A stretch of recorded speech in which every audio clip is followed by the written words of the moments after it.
আম্মুর হাতের হালিম মানে কোনো কথা হবে না, এত মজা হয় মাশাল্লাহ। সো হ্যালো এভরিওয়ান, আসসালামু আলাইকুম। কী অবস্থা সবার, কেমন আছেন সবাই? নতুন একটা ভিডিও নিয়ে চলে এসেছি আপনাদের সাথে। আজকের ভিডিওটা করেছে আম্মু আমার জন্য। বেসিক্যালি আমি অনেক বেশি অসুস্থ, তাই প্রথম রমজানে আম্মুর কাছে চলে আসার সৌভাগ্য হয়েছে আমার। সবাইকে নিয়ে ইফতার করতে পারবো এটা আমি আসলে ভাবি নাই। যাক আলহামদুলিল্লাহ, আল্লাহ যা করে ভালোর জন্যই করে।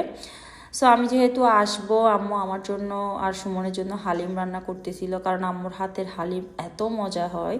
তারপর আম্মু আমার জন্য কিছু ক্লিপ নিয়ে রেখেছিল, ভাবলাম এগুলো আপনাদের সাথে শেয়ার করি, যেহেতু আমি ব্লগ করি। সো আম্মু আমার জন্য এগুলো রেখে দিয়েছিল আর কি।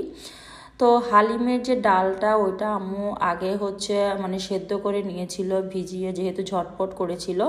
তো আজকে দেশি মুরগির হালিম রান্না করা হচ্ছিল। এখানে আম্মু যা যা দেওয়ার দিয়ে দিয়েছে, তারপর হালিমের যে মশলা আছে ওইটা দিয়েছে। তারপর এই যে ডালটাকে আম্মু একটু ঘুটে নিয়েছে, নেওয়ার পর এখানে মাংসতে একটু শুকনা মরিচের গুঁড়া দিয়ে দিচ্ছিল, মানে ঝাল ঝাল হওয়ার জন্য।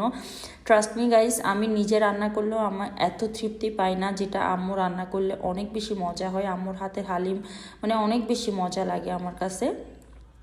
তারপর এই যে ডালটা মাংসের সাথে মিক্স করে দিল, মিক্স করে কিছুক্ষণ রান্না বান্না করে নিল। তারপর এখন মন মতো ধনিয়া পাতা দিয়ে দিচ্ছে। তারপর এই যে ফাইনাল লুক, মাশাল্লাহ কেমন হয়েছে দেখেন তো, অনেক বেশি মজা হয়েছে, আমার কাছে অনেক বেশি ভালো লাগছে। তারপর আমি খাওয়ার সময় কিছু ক্লিপ নিয়ে নিলাম, দেখেন এটা খুব সুন্দর করে ডেকোরেশন করে আম্মু আমার জন্য রেখেছে। সো এইটুকুই ভিডিও।